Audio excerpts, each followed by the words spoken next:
नमस्कार दोस्तों, मेरा नाम साहिल है और आप देख रहे हैं farmbaba.com। आज हम बात करेंगे सोल्विनकोल टैबलेट के बारे में।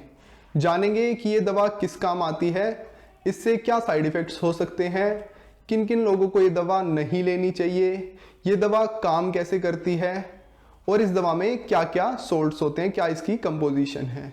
तो ये सब कुछ जानेंगे आज की इस वीडियो में। दोस्तों, सबसे पहले देख लेते हैं कि जो सोल्विनकोल टैबलेट है वो किस चीज़ में इस्तेमाल की जाती है। तो जो सोल्विनकोल टैबलेट है उसको डॉक्टर सर्दी जुकाम यानी कोल्ड के इलाज में इस्तेमाल करने की सलाह दे सकता है। अगर आपको छींक आ रही है, आपका नाक बह रहा है, आपको थोड़ा बहुत बुखार हो रहा है, आपकी नाक बंद हो गई है, आंखों से पानी आ रहा है, अगर ये सब लक्षण आपको देखने को मिल रहे हैं तो आपका डॉक्टर सोल्विनकोल टैबलेट लिख सकता है, सोल्विनकोल टैबलेट को लेने की सलाह दे सकता है। दोस्तों, अगर बात की जाए कि सोल्विनकोल टैबलेट के अंदर क्या सोल्ट्स होते हैं और उनका क्या काम करने का तरीका होता है, क्या मैकेनिज्म होता है काम करने का, तो इसके अंदर जो सबसे पहला सोल्ट होता है वो है पैरासीटामोल, जो कि 500 mg होता है।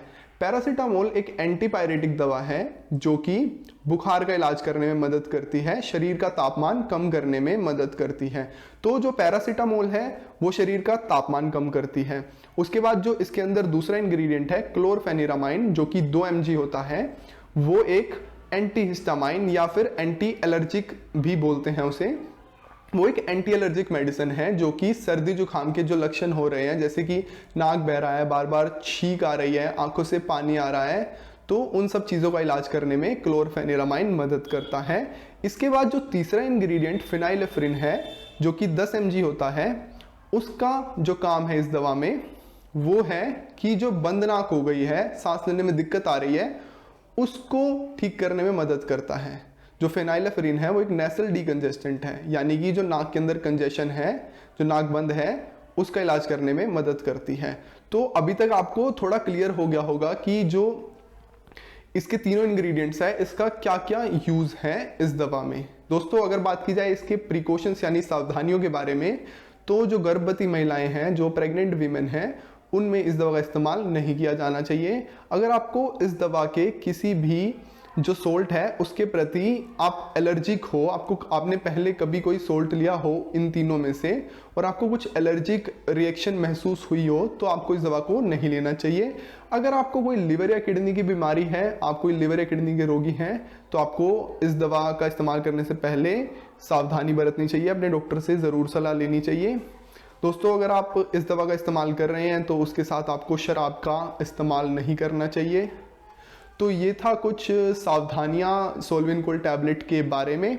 अगर बात की जाए इस दवा के साइड इफ़ेक्ट्स के बारे में, तो इस दवा के कारण कुछ साइड इफ़ेक्ट्स हो सकते हैं, जैसे कि डिजीनेस यानी चक्कर आना, इंसोम्निया यानी नींद आने में दिक्कत होना, हेडेक यानी सिर दर्द हो सकता है, नोजिया यानी मतली और वॉमिटिंग यानी उल्टी भी हो सकती है इस दवा को लेने से।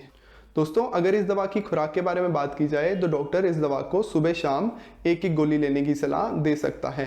6 साल से कम उम्र के बच्चों में सोल्विनकोल टैबलेट की जगह डॉक्टर सोल्विनकोल सिरप को लेने की सलाह दे सकता है।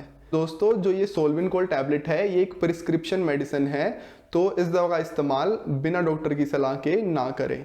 डॉक्टर की सलाह ज़रूर लें। अगर डॉक्टर लिख रहा है इस दवा को लेने की सलाह दे रहा है तभी इस दवा का इस्तेमाल करें, बिना डॉक्टर की सलाह के इस दवा को ना लें।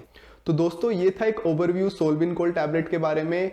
आशा करता हूँ कि आपको काफ़ी कुछ इस दवा के बारे में पता लगा होगा, काफ़ी कुछ जानकारी मिली होगी। अभी के लिए सिर्फ इतना ही, मिलेंगे फिर किसी और वीडियो में। जय हिंद, जय भारत।